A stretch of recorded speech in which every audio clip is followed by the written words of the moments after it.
التي هي أقوم ويبشر المؤمنين الذين يعملون الصالحات أن لهم أجرا كبيرا۔ السلام علیکم ورحمۃ اللہ وبرکاتہ۔ محترم ناظرین، درس قرآن کی اس نشست میں آپ حضرات کا استقبال ہے۔ الحمدللہ کفا و سلام علی عبادہ الذین اصطفیٰ، اما بعد۔ آج کی نشست میں سورہ نور سورہ نمبر 24 میں شروع کی 26 آیتیں ہیں۔ اعوذ باللہ من الشیطان الرجیم، بسم اللہ الرحمن الرحیم۔ سورۃ انزلناہا وفرضناہا وانزلنا فیہا آیات بینات لعلکم تذکرون۔ یہ ایک صورت ہے، ہم نے اسے نازل کیا اور ہم نے اس کے احکام کو فرض کیا ہے اور ہم نے اس میں واضح آیتیں نازل کی تاکہ تم نصیحت حاصل کرو۔ الزانیۃ والزانی فاجلدوا کل واحد منہما مئۃ جلدہ ولا تأخذکم بہما رأفۃ فی دین اللہ ان کنتم تؤمنون باللہ والیوم الآخر ولیشہد عذابہما طائفۃ من المؤمنین۔ چنانچہ زانیہ عورت اور زانی مرد، ان دونوں میں سے ہر ایک کو تم 100 کوڑے مارو، اور اگر تم اللہ اور یوم آخرت پر ایمان رکھتے ہو تو اللہ کے دین پر عمل کرنے کے معاملے میں تمہیں ان دونوں یعنی زانی اور زانیہ پر قطعاً ترس نہیں آنا چاہیے، اور مومنوں میں سے ایک گروہ ان دونوں کی سزا کے وقت موجود ہونا چاہیے۔ الزانی لا ينکح الا زانیۃ او مشرکۃ والزانیۃ لا ينکحها الا زان او مشرک وحرم ذلک علی المؤمنین۔ زانی مرد نکاح نہیں کرتا مگر زانیہ یا مشرکہ عورت ہی سے، اور زانیہ عورت سے نکاح نہیں کرتا مگر زانی یا مشرک مرد ہی، اور مومنوں پر یہ زناکاری سے نکاح حرام ٹھہرایا گیا ہے۔ والذین یرمون المحصنات ثم لم یأتوا بأربعۃ شہداء فاجلدوہم 80 جلدہ ولا تقبلوا لہم شہادۃ ابدا واولئک ھم الفاسقون۔ اور جو لوگ پاک دامن عورتوں پر تہمت لگاتے ہیں پھر وہ 4 گواہ نہیں لاتے تو تم انہیں 80 کوڑے مارو، اور تم ان کی شہادت یعنی گواہی کو کبھی قبول نہ کرو، اور یہی لوگ نافرمان ہیں۔ الا الذین تابوا من بعد ذلک واصلحوا فإن اللہ غفور رحیم۔ مگر اس کے بعد جن لوگوں نے توبہ کی اور اصلاح کر لی تو بلا شبہ اللہ بخشنے والا رحم کرنے والا ہے۔ والذین یرمون ازواجہم ولم یکن لہم شہداء الا انفسہم فشہادۃ احدہم 4 شہادات باللہ انہ لمن الصادقین۔ اور جو لوگ اپنی بیویوں پر تہمت لگائیں اور ان کے پاس اپنے سوا کوئی اور گواہ نہ ہو تو ان میں سے ایک کی شہادت اس طرح ہوگی کہ 4 بار اللہ کی قسم کھا کر کہے کہ بے شک وہ سچوں میں سے ہے۔ والخامسۃ ان لعنۃ اللہ علیہ ان کان من الکاذبین۔ اور 5ویں بار یہ کہے کہ اگر وہ جھوٹوں میں سے ہو تو اس پر اللہ کی لعنت ہو۔ وَيَدْرَوْ أَنْهَا الْعَذَابَ أَن تَشْهَدَ 4 شَهَادَاتٍ بِاللَّهِ إِنَّهُ لَمِنَ الْكَاذِبِينَ۔ اور عورت سے سزا کو یہ شے ٹالتی ہے کہ وہ 4 بار اللہ کی قسم کھا کر کہے بلا شبہ اس کا خاوند جھوٹوں میں سے ہے۔ والخامسۃ ان غضب اللہ علیہ ان کان من الصادقین۔ اور 5ویں بار یہ کہے کہ اگر وہ یعنی اس کا شوہر سچوں میں سے ہو تو اس پر یعنی عورت پر اللہ کا غضب ہو۔ ولولا فضل اللہ علیکم ورحمتہ وان اللہ تواب حکیم۔ اور اگر تم پر اللہ کا فضل اور اس کی رحمت نہ ہوتی تو جھوٹوں کو سزا ملتی، اور یہ کہ بلا شبہ اللہ بہت توبہ قبول کرنے والا اور خوب حکمت والا ہے۔ ان الذین جاءوا بالافک عصبۃ منکم لا تحسبوه شرا لکم بل هو خیر لکم لکل امرئ منہم ما اکتسب من الاثم والذی تولی کبرہ منہم لہ عذاب عظیم۔ بے شک جو لوگ بہتان گڑھ لائے وہ تمہیں میں سے ایک گروہ ہیں، تم اسے اپنے لیے برا نہ سمجھو بلکہ وہ تمہارے لیے بہتر ہے۔ ان میں سے ہر شخص کے لیے اتنا ہی گناہ ہے جو اس نے کمایا، اور ان میں سے وہ شخص جس نے اس گناہ کا بڑا بوجھ اٹھایا اس کے لیے بہت بڑا عذاب ہے۔ لولا اذ سمعتموہ ظن المؤمنون والمؤمنات بانفسہم خیرا وقالوا ھذا افک مبین۔ جب تم نے یہ جھوٹ سنا تو کیوں نہ مومن مردوں اور مومن عورتوں نے اپنے نفسوں میں اچھا گمان کیا، اور کیوں نہ کہا یہ تو صریح بہتان ہے۔ لولا جاءوا علیہ باربعۃ شہداء فإذ لم یأتوا بالشہداء فأولئک عند اللہ ھم الکاذبون۔ وہ اس الزام پر 4 گواہ کیوں نہ لائے، پھر جب وہ گواہی نہیں لائے تو وہی لوگ اللہ کے یہاں جھوٹے ہیں۔ ولولا فضل اللہ علیکم ورحمتہ فی الدنیا والآخرہ لمسکم فیما افضتم فیہ عذاب عظیم۔ اور اگر تم پر دنیا اور آخرت میں اللہ کا فضل اور اس کی رحمت نہ ہوتی تو تم جن باتوں میں پڑ گئے تھے اس پر تمہیں بہت بڑا عذاب آ لیتا۔ استلقونہ بألسنتکم وتقولون بأفواہکم ما لیس لکم بہ علم وتحسبونہ ہینا وہو عند اللہ عظیم۔ جب تم اسے ایک دوسرے سے اپنی زبانوں کے ساتھ لیتے تھے اور اپنی منہوں سے وہ بات کہہ رہے تھے جس کا تمہیں علم نہ تھا، اور تم اسے معمولی سمجھ رہے تھے جبکہ وہ اللہ کے ہاں بہت بڑی بات ہے۔ وَلَوْلَا إِذْ سَمِعْتُمُوهُ قُلْتُم مَّا يَكُونُ لَنَا أَن نَّتَكَلَّمَ بِهَٰذَا سُبْحَانَكَ هَٰذَا بُهْتَانٌ عَظِيمٌ۔ اور جب تم نے اسے سنا تھا تو کیوں نہ کہا یہ ہمارے لائق نہیں کہ ہم اس کے متعلق بولیں، یا اللہ تو پاک ہے، یہ بہت بڑا بہتان ہے۔ یعظکم اللہ ان تعودوا لمثلہ ابدا ان کنتم مؤمنین۔ اللہ تمہیں نصیحت کرتا ہے کہ اگر تم مومن ہو تو دوبارہ کبھی بھی اس جیسی بات نہ کرنا۔ وَيُبَيِّنُ اللَّهُ لَكُمُ الْآيَاتِ وَاللَّهُ عَلِيمٌ حَكِيمٌ۔ اور اللہ تمہارے لیے اپنی آیتیں بیان کرتا ہے اور اللہ بہت بڑا جاننے والا، خوب حکمت والا ہے۔ ان الذين يحبون ان تشيع الفاحشة في الذين آمنوا لهم عذاب أليم في الدنيا والآخرة والله يعلم وأنتم لا تعلمون۔ بے شک جو لوگ یہ پسند کرتے ہیں کہ ایمان لانے والوں میں بے حیائی پھیلے، ان کے لیے دنیا اور آخرت میں دردناک عذاب ہے، اور اللہ جانتا ہے اور تم نہیں جانتے۔ ولولا فضل اللہ علیکم ورحمتہ وان اللہ رؤوف الرحیم۔ اور اگر تم پر اللہ کا فضل اور اس کی رحمت نہ ہوتی تو اللہ بہتان لگانے والوں کو فوراً عذاب دیتا، اور یہ کہ بلا شبہ اللہ نہایت شفقت کرنے والا، بڑا رحم کرنے والا ہے۔ یا ایہا الذین آمنوا لا تتبعوا خطوات الشیطان ومن يتبع خطوات الشیطان فإنه يأمر بالفحشاء والمنکر ولولا فضل اللہ علیکم ورحمتہ ما زکا منکم من احد ابدا ولکن اللہ یزکی من یشاء واللہ سمیع علیم۔ اے ایمان والو، تو تم شیطان کے قدموں کی اتباع نہ کرو، اور جو کوئی شیطان کے قدموں کی اتباع کرتا ہے تو بلا شبہ وہ شیطان تو بے حیائی اور برے کام ہی کا حکم دیتا ہے۔ اور اگر تم پر اللہ کا فضل اور اس کی رحمت نہ ہوتی تو تم میں سے کوئی ایک کبھی بھی پاک نہ ہوتا، لیکن اللہ جسے چاہے پاک کرتا ہے، اور اللہ خوب سننے والا، بڑا جاننے والا ہے۔ وَلَا يَأْتَلِ أُولُو الْفَضْلِ مِنْكُمْ وَالسَّعَةِ أَنْ يُؤْتُوا أُولِي الْقُرْبَى وَالْمَسَاكِينَ وَالْمُهَاجِرِينَ فِي سَبِيلِ اللَّهِ وَلْيَعْفُوا وَلْيَصْفَحُوا أَلَا تُحِبُّونَ أَنْ يَغْفِرَ اللَّهُ لَكُمْ وَاللَّهُ غَفُورٌ رَحِيمٌ۔ اور تم میں سے فضل اور وسعت والے، قرابت داروں اور مسکینوں اور اللہ کی راہ میں ہجرت کرنے والوں کو مالی مدد دینے سے قسم نہ کھائیں، اور چاہیے کہ وہ معاف کر دیں اور درگزر کریں۔ کیا تم یہ پسند نہیں کرتے کہ اللہ تمہاری مغفرت فرمائے، اور اللہ بہت بخشنے والا، نہایت رحم کرنے والا ہے۔ ان الذین یرمون المحصنات الغافلات المؤمنات لعنوا فی الدنیا والآخرہ ولہم عذاب عظیم۔ بلا شبہ جو لوگ پاک دامن، بے خبر مومن عورتوں پر زنا کی تہمت لگاتے ہیں، ان پر دنیا اور آخرت میں لعنت کی گئی، اور ان کے لیے بہت بڑا عذاب ہے۔ یوم تشہد علیہم السنتہم وایدیہم وارجلہم بما کانوا یعملون۔ جس دن ان کی زبانیں اور ان کے ہاتھ اور ان کے پیر ان کے خلاف ان اعمال کی گواہی دیں گے جو وہ کرتے تھے۔ یومئذ یوفیہم اللہ دینہم الحق ویعلمون ان اللہ هو الحق المبین۔ اس دن اللہ انہیں پورا ان کے حساب و کتاب کا ٹھیک بدلہ دے گا جس کے وہ مستحق ہیں، اور وہ جان لے کہ بے شک اللہ ہی واضح حق ہے۔ الخبیثات للخبیثین والخبیثون للخبیثات والطیبات للطیبین والطیبون للطیبات اولئک مبرؤون مما یقولون لہم مغفرۃ ورزق کریم۔ خبیث عورتیں خبیث مردوں کے لیے ہیں، اور خبیث مرد خبیث عورتوں کے لیے، اور پاکیزہ عورتیں پاکیزہ مردوں کے لیے ہیں، اور پاکیزہ مرد پاکیزہ عورتوں کے لیے۔ یہ پاکیزہ لوگ ان باتوں سے بری ہیں جو وہ خبیث لوگ ان کی بابت کہتے ہیں، ان کے لیے مغفرت اور بہت اچھا رزق ہے۔ ناظرین اکرام، ابھی آپ نے سورہ نور سورہ نمبر 24 کی شروع کی 26 آیتیں سنی، اس کا ترجمہ سنا۔ مختصر خلاصہ یوں ہے کہ زنا کے حد کا بیان کیا گیا ہے، زنا کے حد کا تذکرہ ہے، کنوارے اور شادی شدہ زانی مرد و زن کی سزا کیا ہے اس کا تذکرہ ہے۔ حدود نافذ کرنے میں ترس نہیں کھانا چاہیے تاکہ سماج کے اندر بہتری آ جائے، سماج سدھر جائے۔ لوگوں کی موجودگی میں حد قائم کرنے کا حکم ہے۔ پھر اسی طرح بہتان جب لگایا جائے، الزام لگایا جائے تو حد کیا ہے؟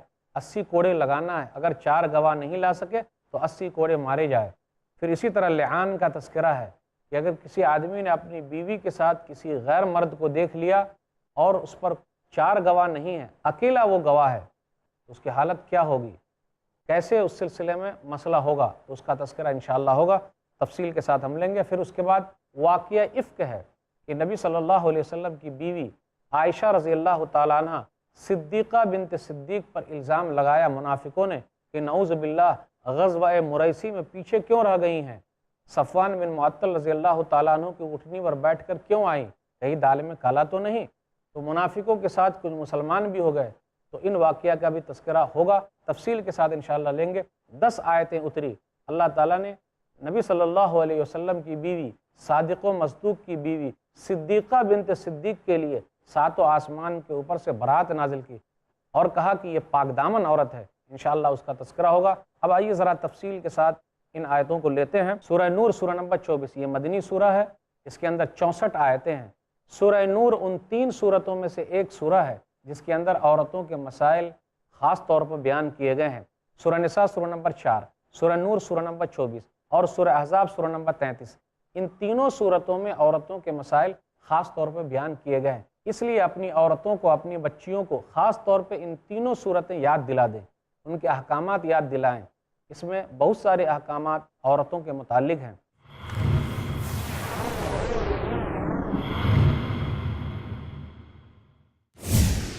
حقیقی کامیابی کے روشن اصول جانیے شیخ حافظ عبد التواب سے۔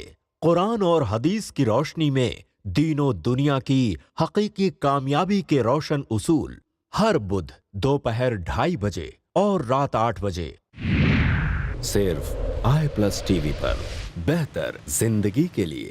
اللہ کا یہ بہت بڑا احسان ہے انسانوں پر کہ اس نے انہی میں سے ان کے اندر رسول بھیجا، جو رسول ان پر اللہ کی آیات پڑھ کر سناتا ہے، جو رسول ان کے نفس کا تزکیہ کرتا ہے، جو رسول ان کو کتاب و حکمت کی تعلیم دیتا ہے، حالانکہ یہ لوگ اس سے پہلے کھلی ہوئی گمراہی میں تھے۔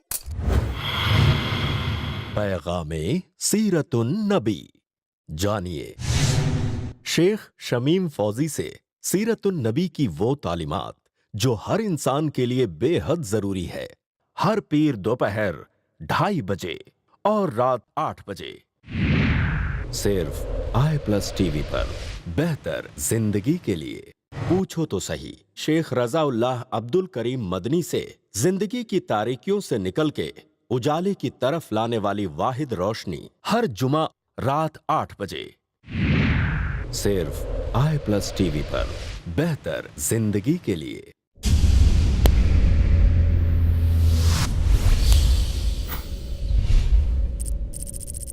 اپنے کیبل یا DTH آپریٹر سے i+TV آج ہی ڈیمانڈ کریں۔ i+TV فری ٹو ایئر اور انڈین رجسٹرڈ چینل ہے۔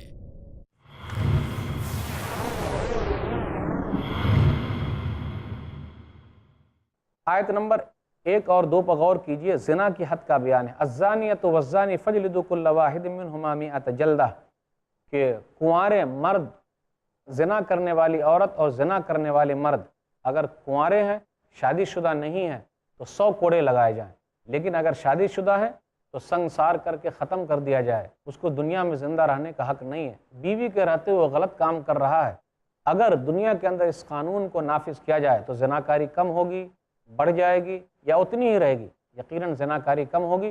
اگر کوئی شادی شدہ بلاత్کار کرے گا، زنا کرے گا، ریپ کرے گا تو اس کو سولی پر لٹکا دیا جائے، اس کو پتھر مار مار کر ہلاک کر دیا جائے اور سب لوگوں کے سامنے مارا جائے تاکہ دوسرے لوگ برائی کرنے سے بچیں۔ تو اسلام نے سماج کو اچھا بنانے کی کوشش کی ہے، قرآن نے سوسائٹی کو اچھا بنانے کی کوشش کی ہے، نبی صلی اللہ علیہ وسلم نے سوسائٹی کے اندر امن و شانتی لانے کی کوشش کی ہے۔ دنیا کے اندر یہی ایک قانون ایسا ہے جس سے بلاత్کاری پر کاری ضرب پڑے گی اور لوگ زنا کی طرف نہیں آئیں گے۔ جب یہ قانون نافذ ہو جائے تو وہاں شانتی ہی شانتی رہے گی۔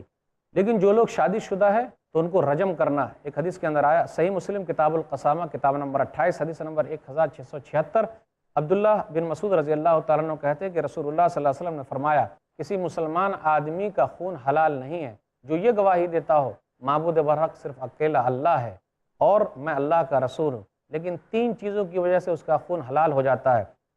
شادی شدہ زناکار، پھر اسی طرح کسی کو قتل کیا ہے تو اس کو قتل کیا جائے گا، یا دین کو چھوڑ دینے والا، مرتد ہو جانے والا اور جماعت سے الگ ہو جانے والا۔ پھر آگے یہ کہا جا رہا ہے کہ حدود نافذ کرنے میں ترس مت کھاؤ، ترس کھاؤ گے تو سماج خراب ہو جائے گا۔ ایک حدیث بغور کریں، سنن ابی داؤد کتاب الحدود کتاب نمبر 37 حدیث نمبر 4376، صحیح حدیث ہے یہ، عبداللہ بن عمرو بن عاص رضی اللہ تعالیٰ عنہ سے روایت ہے، نبی صلی اللہ علیہ وسلم نے فرمایا تعافوا الحدود فیما بینکم فما بلغنی من حد فقد وجب۔ نبی صلی اللہ علیہ وسلم نے فرمایا آپس میں حدود کو معاف کر دو، اور جب میرے پاس حد کا کوئی معاملہ آئے گا، حد کو نافذ کرنا یقیناً واجب ہو جائے گا۔ لوگوں کی موجودگی میں حد کو نافذ کرو۔ وَلِيَشْهَدْ عَذَابَهُمَا طَائِفَةٌ مِّنَ الْمُؤْمِنِينَ۔ بدقسمتی سے آج کل اگر اس قانون پر عمل کیا جا رہا ہے تو دوسرے لوگ کہتے ہیں ارے انسانی حقوق کی خلاف ورزی ہے، یہ سراسر جہالت ہے اور احکام الہی کے بارے میں ان کو جانکاری نہیں ہے۔ ان لوگوں کو اپنی زبان بند رکھنی چاہیے، اللہ ہی کو بہتر معلوم ہے، کیونکہ اللہ نے انسان کو پیدا کیا تو انسان کی فطرت اللہ ہی بہتر جانتا ہے، اور اللہ ہی کو معلوم ہے کس چیز کی سزا کیا ہے۔ تو اگر اس سزا کو نافذ کیا جائے تو انسان جل اٹھتا ہے، تڑپ اٹھتا ہے اور انسانی حقوق کے خلاف کہتا ہے، یہ انسان کی نادانی ہے، سراسر اس کی جہالت ہے۔ آگے آیت نمبر 4 اور 5 بغور کیجئے، حد قذف کا بیان ہے۔ قذف کہتے ہیں الزام لگانا، تہمت لگانا، کسی پر الزام لگا دیا فلانی کا فلانے کے ساتھ چکر چل رہا ہے، تو 4 گواہ ہونا ضروری ہے، اور گواہ بھی اس صورت میں ہو کہ وہ اس حالت میں دیکھے جس طریقے سے سرمدانی میں سلائی جاتی ہے، جس طریقے سے کنویں میں ڈول ڈالا جاتا ہے، اس حالت میں 4 لوگ دیکھنی چاہیے۔ اگر کوئی آدمی کسی بھولی بھالی عورت پر الزام لگاتا ہے، سیدھے سادھے انسان پر الزام لگاتا ہے اور وہ 4 گواہ نہیں لا سکتا تو اس کی حالت کیا ہوگی؟ 80 کوڑے لگائے جائیں، نمبر 1۔ نمبر 2، اس کی گواہی قبول نہیں ہوگی۔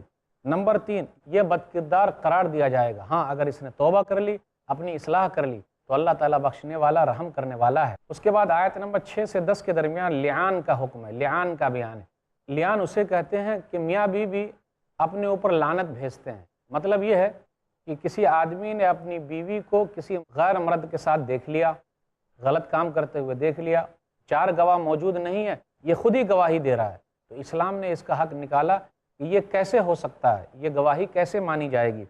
تو کہا گیا کہ 4 بار وہ اللہ کی قسم کھا کر کہے گا کہ بے شک وہ سچوں میں سے ہے، 5ویں بار کہے گا کہ اگر وہ جھوٹوں میں سے ہے تو اس پر اللہ کی لعنت۔ اور عورت سے یہ سزا ختم ہو جائے گی، عورت 4 مرتبہ اللہ کی قسم کھا کر کہے گی کہ بلا شبہ وہ جھوٹوں میں سے ہے، اور 5ویں مرتبہ یہ کہے گی اگر وہ سچوں میں سے ہے تو اس عورت پر اللہ تعالیٰ کی لعنت۔ تو یہ لعان ہے، اور اس طریقے سے میاں بیوی الگ ہو جائیں گے اور حد جو ہے اس عورت سے ساقط ہو جائے گی۔ اب آگے دیکھیں، آیت نمبر 11 سے آیت نمبر 20 کے درمیان 10 آیتوں میں صدیقہ بنت صدیق، صادق و مصدوق کی بیوی، نبی صلی اللہ علیہ وسلم کی بیوی ام المومنین عائشہ رضی اللہ تعالیٰ عنہ کے بارے میں ہے۔ یہ 10 آیتیں انہی کی برات میں نازل ہوئی۔ واقعہ کچھ یوں ہے، 5 ہجری میں غزوہ مریسی، غزوہ مستلق سے واپسی کے بعد جو مدینہ کے قریب تھا وہاں پڑاؤ ڈالے ہوئے تھے، نبی صلی اللہ علیہ وسلم اور صحابہ کرام وہاں سے چلے مدینہ آ رہے تھے۔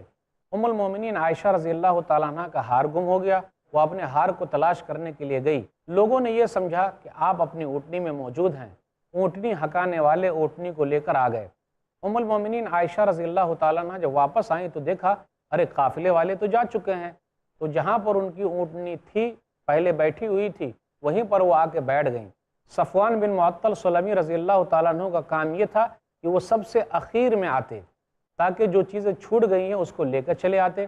ام المومنین عائشہ رضی اللہ تعالیٰ عنہ کو انہوں نے حجاب کا حکم نازل ہونے سے پہلے دیکھا تھا، تو جیسے ہی دیکھا تو انا للہ و انا الیہ راجعون پڑھا اور اس کے بعد اپنی اونٹنی آگے بڑھائی۔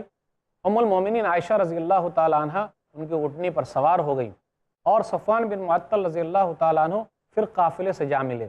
منافقوں کا سردار عبداللہ بن ابی بن سلول نے جب یہ دیکھا کہ ام المومنین عائشہ رضی اللہ تعالیٰ عنہ صفوان بن معطل رضی اللہ تعالیٰ عنہ کے ساتھ آ رہی ہیں تو اس نے اڑا دیا اور کہا کیوں پیچھے رہ گئیں؟ اس کا مطلب یہ ہے کہ کچھ نہ کچھ دال میں کالا ہے۔ کچھ مسلمان بھولے بھالے سیدھے سادے بھی اس کے جھانسے میں آ گئے، اور سیدھے سادے لوگ ویسے بھی جھانسے میں آ جاتے ہیں، جس میں سے حسان بن ثابت رضی اللہ تعالیٰ عنہ، حمنہ بنت جہش رضی اللہ تعالیٰ عنہ، پھر اسی طریقے سے مستہ بن اساسہ رضی اللہ تعالیٰ عنہ۔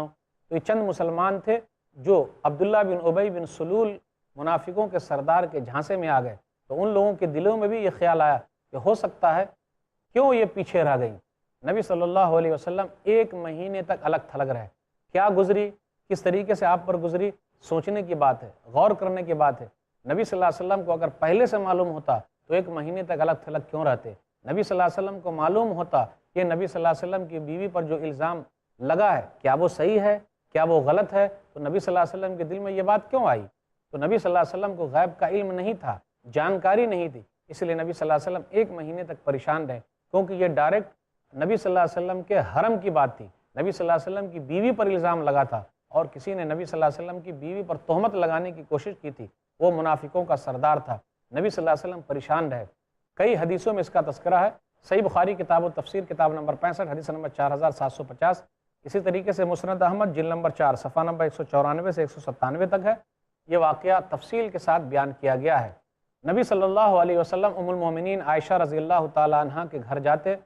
وہ اپنی ماں کے یہاں چلی گئی تھی. ابو بکر صدیق رضی اللہ تعالیٰ عنہ کے گھر چلی گئی تھی. وہاں جاتے حال چال پوچھتے اور اشارے میں بات کرتے، کیف تیکم، کیا حالت ہے ان کی.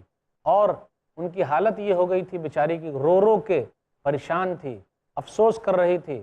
1 مہینے تک پریشان رہی. وہ یہی کہتی تھی کہ اگر میں سچ کہوں گی تو لوگ نہیں مانیں گے، اگر میں جھوٹ بولوں گی تو غلط ہو جائے گا. میں وہی کہوں گی، وہی جملہ جو یعقوب علیہ السلام نے کہا تھا، فصبر جمیل، صبر کرنا یہی بہتر ہے. نبی صلی اللہ علیہ وسلم لوگوں سے مشورہ کرتے، لوگوں سے پوچھتے کہ عائشہ رضی اللہ تعالیٰ عنہ کیسی ہیں، ان کا اخلاق کیسا ہے. بریرہ سے پوچھ لیا، کہا بریرہ یہ بتاؤ کیا کچھ پایا عائشہ میں؟ کہا وہ تو اتنی بھولی بھالی ہیں، اتنی سیدھی سادی ہیں کہ جب روٹی پکانے کے لیے بیٹھتی تو وہ سو جاتی. اتنی بھولی بھالی، بیچاری بھولی بھالی، وہ ایسا کام کیسے کر سکتی ہے؟ نبی صلی اللہ علیہ وسلم بار بار کہتے اگر کوئی غلطی ہو گئی ہے تو توبہ استغفار کر لو، اللہ تعالیٰ معاف کرنے والا ہے، اللہ تعالیٰ بخشنے والا ہے، اللہ تعالیٰ رحم کرنے والا ہے. لیکن ام المومنین عائشہ رضی اللہ تعالیٰ عنہ کا حال رو رو کے برا ہو گیا. بالآخر 1 مہینے کے بعد، چند دنوں کے بعد اللہ تعالیٰ نے 10 آیتیں نازل فرمائی اور 7 آسمان کے اوپر سے صدیقہ بنت صدیق کے لیے، صادق و مصدوق کی بیوی کے لیے، ہم مومنوں کی ماں کے لیے برات نازل فرمائی، جو قیامت کی صبح تک یہ آیتیں پڑھی جاتی رہے گی کہ وہ پاک دامن عورت ہے، کسی مرد کے ساتھ نعوذ باللہ ان کا کوئی بھی چکر نہیں تھا. منافقوں نے غلط الزام لگایا تھا، الزام غلط ثابت ہوا. نیک لوگوں کو چاہیے کہ ایسے غلط الزام میں شامل نہ ہو. اس لیے ہمیں اور آپ کو افواہوں پر دھیان نہیں دینا چاہیے. اور اللہ تعالیٰ نے ام المومنین عائشہ رضی اللہ تعالیٰ عنہ کے برات میں چند آیتیں اتار دی، چند آیتیں نازل فرمائی جو قیامت کی صبح تک پڑھی جاتی رہے گی. ابو بکر صدیق رضی اللہ تعالیٰ عنہ نے جب یہ سنا کہ ارے مصطح بن اساسہ جو میرے خالہ زاد ہیں وہ میری بیٹی پر تہمت لگانے والوں میں شامل ہے، الزام لگانے والوں میں شامل ہے. وہ بیچارے غریب آدمی تھے. ابو بکر صدیق رضی اللہ تعالیٰ عنہ خرچ کرتے تھے. اب کہا، قسم کھا لیا کہ میں خرچ نہیں کروں گا. تو اللہ تعالیٰ نے آیت اتاری، سورہ نور سورہ نمبر 24 آیت نمبر 22. مالداروں کو کیا ہو گیا ہے، وہ کیوں خرچ نہیں کر رہے ہیں؟ کیا وہ نہیں چاہتے کہ اللہ معاف فرمائے؟ تو فوراً کہا ابو بکر صدیق رضی اللہ تعالیٰ عنہ نے، ہم تو چاہتے کہ اللہ ہمیں معاف فرمائے. تو دیکھیے پہلے کے لوگ کیسے تھے، قرآن کی آیت اتری سب کچھ بھول گئے، گلا شکوہ ختم کر لیا، اور جو انہوں نے قسم کھائی تھی قسم کا کفارہ ادا کیا، اور اس کے بعد مصطح بن اساسہ پر مال خرچ کرنے لگے. آج کل کوئی ہماری بیٹی پر الزام لگائے، تہمت لگائے تو ہم اور آپ زندگی بھر اس سے بات نہیں کریں گے، اپنا مال خرچ نہیں کریں گے. ارے ہماری بلی ہم کو ہی میاں، ہمارے برتن میں کھایا اسی میں چھید کر دیا. لیکن صحابہ کرام ایسے تھے، معاف کرتے تھے. اس لیے ناظرین کرام معاف کرنا سیکھیے. چند دن کی زندگی ہے وہ ختم ہو جائے گی. پھر اس کے بعد یہ کہا گیا کہ جو لوگ پاک دامن بھولی بھالی عورت پر تہمت لگاتے ہیں، الزام لگاتے ہیں، ان کے لیے دردناک عذاب ہے. بیچاری کو کچھ نہیں معلوم لیکن لوگ الزام لگا رہے ہیں. پھر اس کے بعد کہا گیا نیک مرد نیک عورتوں کے لیے، برے مرد بری عورتوں کے لیے ہے. اور اللہ تعالیٰ نے ان لوگوں کے لیے جو اچھے ہیں بخشش اور بہترین روزی کا وعدہ کر رکھا ہے. اللہ تعالیٰ سے دعا ہے کہ اللہ تعالیٰ ہم لوگوں کے اخلاق کو درست کر دے، سماج کی برائی اور سوسائٹی کی برائی کو ختم کرنے کے اللہ توفیق دے. آمین. وآخر دعوانا الحمدللہ رب العالمین وصلی اللہ علی نبینا محمد وآلہ وصحبہ اجمعین والسلام علیکم ورحمۃ اللہ وبرکاتہ. طوبى لمن حفظ الكتاب بصدره فبدا وضيئا كالنجوم تألقا وتمثل القرآن في أخلاقه وفعاله فيه الفؤاد تعلقا وتلاه في جنح الدجى متدبرا. اللہ کے ایک ہونے کا اقرار، اللہ نے فرمایا میں تنہا ہوں، نہ میں نے کسی کو جنم دیا، نہ مجھے کسی نے جنم دیا، اور نہ میرا کوئی ہمسر اور برابر ہے۔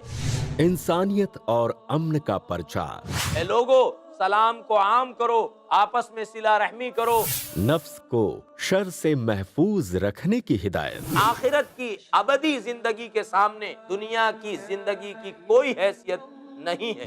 تقوی اور پرہیزگاری کی دعوت، اس سے پہلے کہ وہ گھڑی آئے جب بندہ یہ کہے کہ اے پروردگار اگر تو نے مجھے اور دنیا میں موقع دیا تو میں نیک بن جاؤں گا، لیکن اس وقت کوئی موقع نہیں دیا جائے گا۔ پیغام قرآن جانیے شیخ سلطان سیف محمدی کے ساتھ ہر بدھ دوپہر 3 بجے اور رات 9 بجے صرف i+ TV پر۔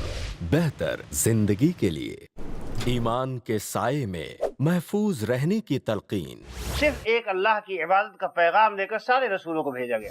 شرعی طریقوں پر زندگی گزارنے کا فرمان، اگر تمہیں اللہ رب العالمین پر ایمان ہے تو اسی پر بھروسہ رکھو۔ بدعمالیوں سے دور رہنے کی ہدایت، ڈرو اپنے رب سے، تقوی اختیار کرو۔ کیجئے ہر وہ کام جس سے راضی ہو پروردگار۔ قرآن کریم ایک ایسی رسی ہے، اگر ہم اس کو مضبوطی سے تھام لیں گے تو اللہ رب العالمین ہمیں جنت میں لے جائے گا۔ حق کی پکار، جانیے دونوں جہاں کی کامیابی کے لیے کیوں شرط ہے ایک اللہ پر اعتبار، ہر پیر رات 9:30 بجے۔